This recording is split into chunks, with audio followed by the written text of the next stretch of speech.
এডুকেশ্যনত কৈছে এটা কাম সম্পূৰ্ণ কৰিবলৈ 1 বিটকৈ 50% বেছি সময় লাগে যদি একেলগে কামটো সম্পূৰ্ণ কৰিবলৈ 2কে 18 দিন সময় লাগে তেন্তে বিয়ে কামটো কৰিবলৈ কিমান সময় লাগিব মানে এনেকুৱা হয় যদি যিকোনো দুটা কাম হয় আৰু কাম দুটা সমান হয় ইয়াত কুৱেশ্যনটোত যিকেইটা কামৰ কথা কৈ আছে দুইটা কাম একেটা কামেই হয় মানে ৱৰ্ক 1 ইকুৱেল টু ৱৰ্ক 2 একেটা কামেই হয় গতিকে কামকেইটা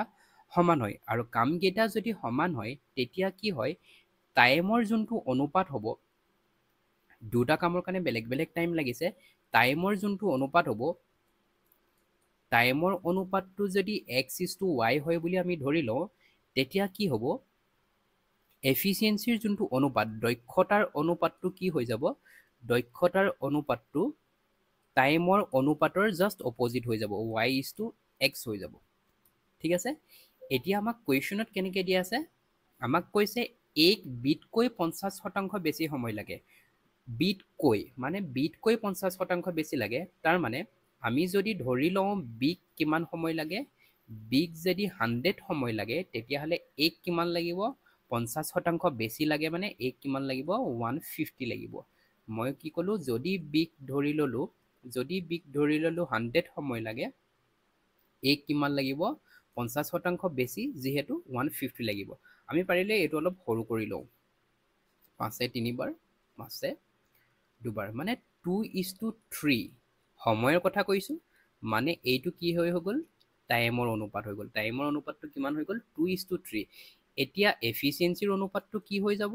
এফিচিয়েঞ্চিৰ অনুপাতটো জাষ্ট ইয়াৰ ওলোটা হৈ যাব মানে 3:2 আমি টাইম পাই 3:2 অপজিট হৈ যাব যিহেতু কাম একেটাই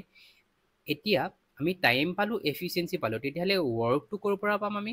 ৱৰ্ক ইকুৱেল টু কি আছিলে work equal to time into efficiency work equal to কিমান হ'ব 3:2 6 3:2 6 দুইটা ক্ষেত্ৰতে কামৰ পৰিমাণ সমানেই কামৰ পৰিমাণ পালোঁ আমি 6 আৰু 6 এতিয়া কি কৈছে যদি একেলগে কামটো কৰিবলৈ 2কে 18 দিন সময় লাগে 2কে 18 দিন সময় লাগে মানে কিমান দুইজনৰ এফিচিয়েঞ্চি কিমান হয় এজনৰ এফিচিয়েঞ্চি 3 এজনৰ এফিচিয়েঞ্চি 5 তেতিয়াহ'লে দুইজনে মিলি কামটো কৰিবলৈ হ'লে কিমান টাইম লাগিব দুইজনে মিলি কামটো কৰিবলৈ কিমান টাইম লাগিব টোটেল কাম আছে 6 আৰু দুইজনৰ মিলি দক্ষতা 5 গতিকে কামটোক যদি আমি দুইজনৰ দক্ষতাতে হৰণ কৰি দিওঁ দুইজনে মিলি কাম কৰিবলৈ কিমান লাগিব সেইটো পাই গ'লো এইটো হৈ গ'ল দুইজনে মিলি কামটো কৰিবলৈ যিমান লাগিছে প্ৰথমজন time of A plus time of B দুইজনে মিলি যদি কামটো কৰে আমাক কিমান টাইম লাগিব 6/5 ডেইজ লাগিব বা 6/5 ইউনিট লাগিব কিন্তু আমাক কৈছে যে দুইজনে মিলি কামটো কৰিবলৈ 18 দিন সময় লাগিব মানে আমি কি কৰিব পাৰোঁ 6/5 ইউনিট ইকুৱেল টু লিখিব পাৰোঁ 18 ডেইজ ঠিক আছে তেন্তে বি এ কামটো কৰিবলৈ কিমান টাইম লাগিব বি এ কামটো কৰিবলৈ কিমান টাইম লাগিব আমি কেনেকৈ উলিয়াম টাইম অফ বিটো আমি কেনেকৈ উলিয়াম টাইম অফ বিটো উলিয়াব লাগিব আমি কেনেকৈ টোটেল কাম আছে 6 ইউনিট কাম আছে 6 ইউনিট বিৰ এফিচিয়েঞ্চি কিমান বিৰ এফিচিয়েঞ্চি হৈ গ'ল 3 বিৰ এফিচিয়েঞ্চি হৈ গ'ল 3 এইটো জাষ্ট ক্ৰছ পূৰণ কৰি দিলেই হৈ গ'ল মানে কি ক'লোঁ যদি দুইজনে মিলি কামটো কৰে 18 দিন লাগিব বি এ অকলে কৰিবলৈ কিমান লাগিব এইটো হৈ গ'ল বিগ টাইম কিমান লাগিব বি এ অকলে কৰিবলৈ হ'লে কিমান টাইম লাগিব অ'কে এইটো আমি যদি ক্ৰছ পূৰণ কৰি দিওঁ 18 ইনটু 6/3 ডিভাইডেড বাই 6/5 এই 6/5টো অ'কে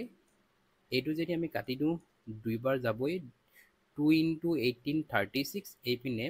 6 থাকিলে এই 5টো ওপৰলৈ গুচি যাব অ'কে 6 36ক যাব 6 টাইমছ 6 ইনটু 5 হৈ যাব 30 গতিকে কাৰেক্ট আনচাৰটো হ'ব 30 বিক অকলে কামটো কৰিবলৈ কিমান দিন লাগিব 30 ডেইজ লাগিব অপশ্যন এটো কাৰেক্ট